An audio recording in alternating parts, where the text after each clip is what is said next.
हमारे पास एक फंक्शन है y is equal to 3x³ plus 3/x³ और हमें इसका डेरिवेटिव फाइंड आउट करना है।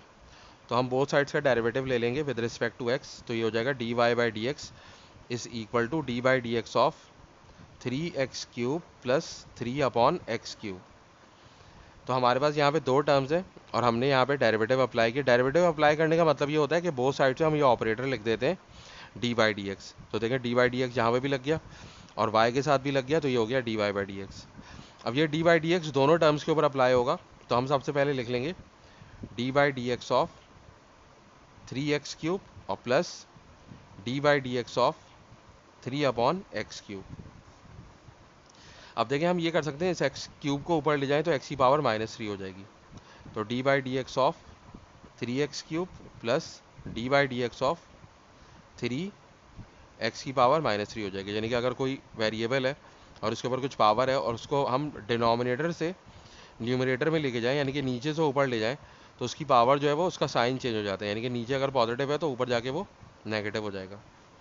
अब देखें इसके बाद जो है हम यूज़ करेंगे पावर रूल ऑफ डिफरेंशिएशन, यानी कि उसका फॉर्मूला होता है dy/dx of x to the power n is equal to n times x to the power n-1। यानी कि अगर x की कुछ पावर है और हमें उसका डेरिवेटिव लेना है तो वो पावर जो है वो x का कोफिशिएंट बन जाएगा और पावर में से 1 माइनस हो जाएगा। तो यहाँ पर भी हम यही करेंगे। तो यहाँ पे लेकिन ये चीज़ करने के लिए ये जो है x के साथ हमारे पास 3 कोफिशिएंट लिखा हुआ है, तो हमें इस कोफिशिएंट को यहाँ पे डेरिवेटिव से पहले लिखना होगा। तो पहले हम 3 लिख लेंगे और फिर आ जाएगा dy/dx ऑफ x की पावर 3, फिर प्लस ये वाला 3 लिख लेंगे जो x की पावर -3 के साथ है, और फिर dy/dx ऑफ x की पावर -3। और अब हम ये फार्मूला अप्लाई करेंगे तो ये क्या हो जाएगा, ये हो जाएगा आपका 3।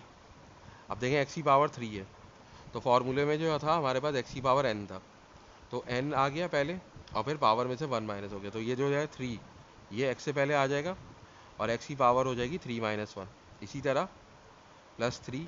अब ये 3 हमारा ये वाला 3 है, और फिर जब हम इसके ऊपर फार्मूला अप्लाई करेंगे तो पावर जो है -3 वो x का कोफिशिएंट बन जाएगा, यानी कि उसको हम x से पहले लिख देंगे और पावर में से 1 माइनस हो जाएगा।